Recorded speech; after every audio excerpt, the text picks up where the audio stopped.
qodobka aadka u muhiima halkan maanta aan ku sharxayna waxa weeyaan waxaa jira 8 xaaladood oo qofka aad saaxiibka tihiin aad xaqiiqadiisa ogaanayso.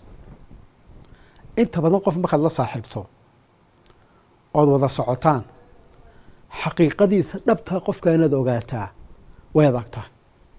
xaaladaha jira qofka saaxiibkaaya aad ogaanayso xaqiiqadiisa waxa kaa qarsoon baad ogaanaysa. saaxiib dhaba yahay iyo inuu hoohaa yahay ayaad ogaanaysa.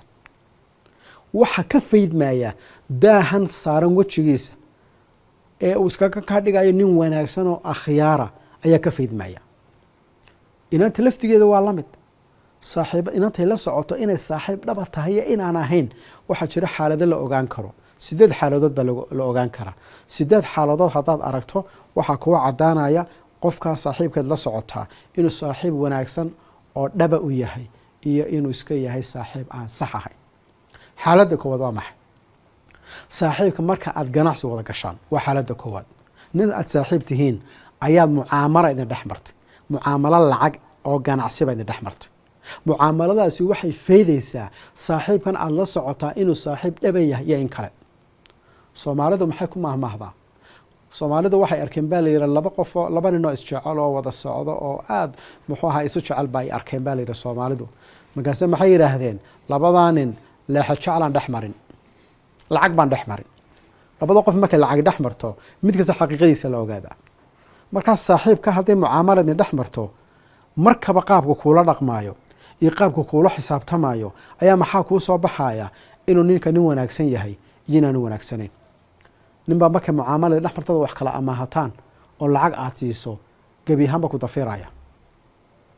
midbaa korani mamnada xii dhiibate mid baad ganacsi wada gelaysaanoo shariig baad wada noqonaysaan, shirkad baad wada dhisanaysaan. markiiba maxaad arkaysaa keligiibaa sharkadii iska qaadanaya, lacagtii sharkadu ku tasarufaya keligiibaa wax iibsanaya, baabuur buu ka iibsanaya, lacagtii aad wada lahaydan buu keligii yeelanaya.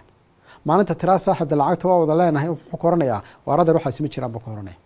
lacagtan dhididkaygan kula soo baxa, anaa shaqeeya, adu maxaad qabataa buu ku leeyahy. markaa ninkii aad saaxiibka jeclaydeen eed isjeclaydeen maxaa soo baxay? markaad mucaamalooda gasheen wejigiisa dhabtaa kuu soo baxay oo inuu khaani yahay. marka waxaa la yidhahdaa saaxiibka waxaad ku ogaataa waqtiga mucaamalo aad wada gashaan. saaxiibba jira mucaamalo markaad wada gashaan ayaa laga yaabaa inaad muxuu haayay aad u baahato dhaqaale idinkoo sharkadii wada leh. muxuu ka oranayaa iskaba qaada walaal, lacagtaa uma iska qaado ka oranaya, uu kuu daynaya. maxaa kuu soo baxaya?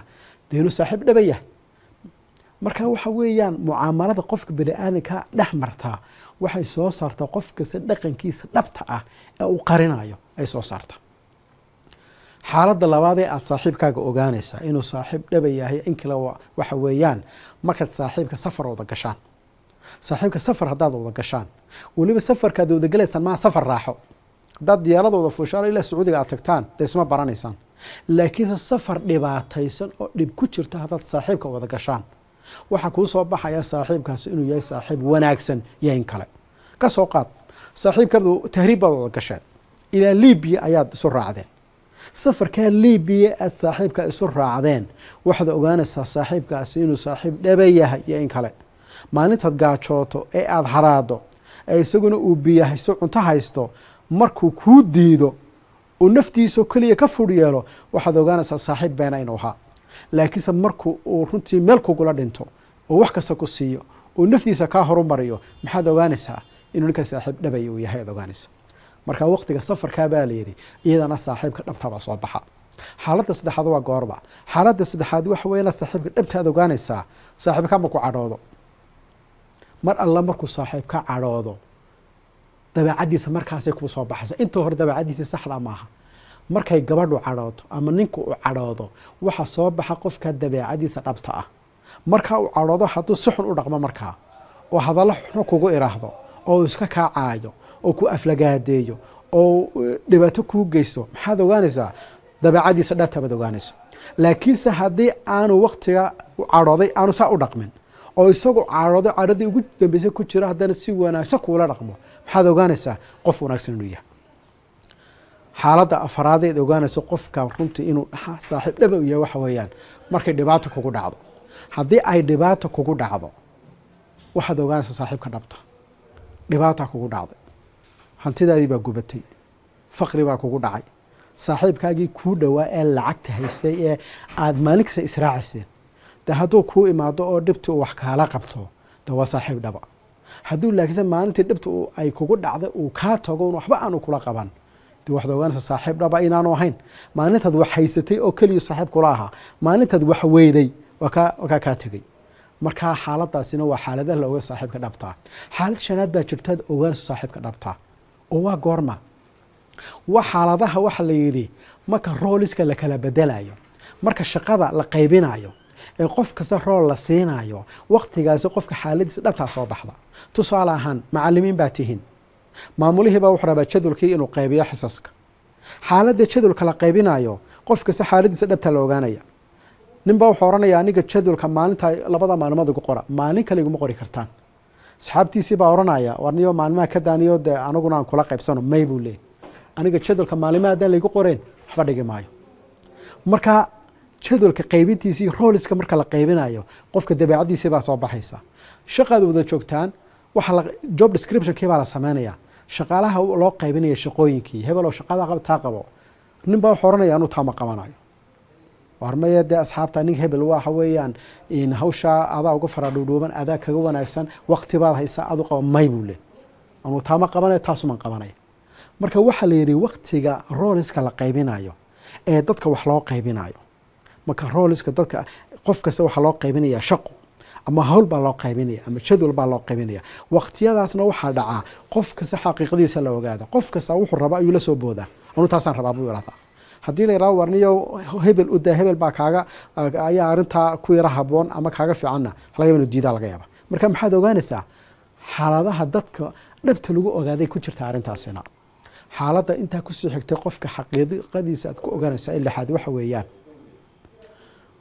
waa qofka markaad muddo dheer wada noolaataan muddo dheer baad saaxiib ahaydeen qofka muddo dheer haddaad saaxiib ahaydeen isna waxaad ogaanaysaa shaksiyaddiisa waad ogaanaysaa shaksiyaddiisa dhabtaa way ku soo baxaysaa sababto muddo dheer markaad mucaamalo wada yeelataan aada wax wada qabsataan aada shaqo ka wada shaqaysaan aada kolba meel wada joogtaan aada israacdaan intaas oo dhan markaad wada joogtaan dabcan waxaa kuu soo baxaya xaqiiqadiisa aad ogaanaysa marka inaad muddo dheer qofka wada socotaan waxay soo saartaa iyaduna qofka xaqiiqadiisa iyo dabeecadiisa iyo shaksiyadiisa xaaladda runtii taa ku xigtaa ee toddobaadi waxa weeyaan ee qofkaad ogaanayso xaaladiisa dhabta waxa weeyaan qofku markuu la tacaamulayo qof ka hooseeya qofku qof ka hooseeya markuu la tacaamulayo waxaa la ogaada xaqiiqadiisa dhabta waa nin caan ah ninka caankii dee t v-ga markuu ka hadlayo waa ninka akhyaarta xaqiiqadiisa goormaad ogaanaysaa maalinta nin miskiina oon waxba haysan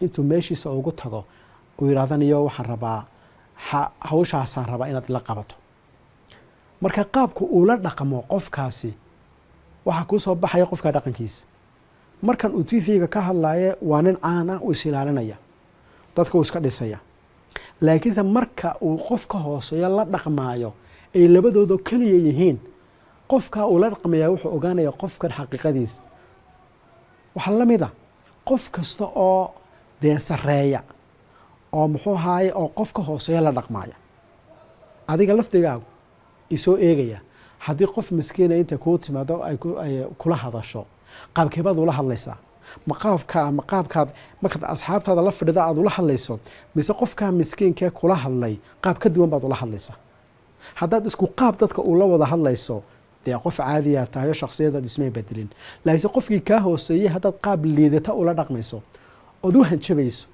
oo dhaqan aan fiicnaan aad ku samaynayso yacni waxaad tilmaamaysaa in shaksiyadaadu ay kala duwan tahay marka dadka aad la joogtana qaab gaaraad u dhaqantaa marka dadka masaakiinta aad la joogtana qaab gaaraad u dhaqmaysaa marka waxa la yidhaha qofka waxaa la ogan karaa xaaladiisa dhabtaa marka qof isaga ka hooseeya ula dhaqmo iyadana waxaa soo baxaysaa xaaladiisa dhabta ah xaaladda ugu dambeysa ee qofka lagu ogaada dabeecadiisa iyo shaksiyadiisa dhabtii waxa weeyaan marka qofka mansab loo dhiibo ninaad saaxiibtihiin baa mansab loo magacaabay agaasimo guud wasiir baa laga dhigay maalintii labaad baad u tagtay waxaa la yidhi ninkii hebela saaxiibkaada ahaydeen baa albaabka taagan wuxuu yidhi waqti uma haye iska noqo ku dhammaanta waqti kuma haye hadda waa saaxiibka maxaad ogaatay markaa saaxiibka markuu mansabka hayo iyo markuu caadiga inuu kala duwan yahay waana dadka intooda badan sidaas intooda badan dadku marka meel loo magacaabo qofkiiba ma ahaba ninkii aad saaxiibka ahaydeen istaqaaneen ba ahaba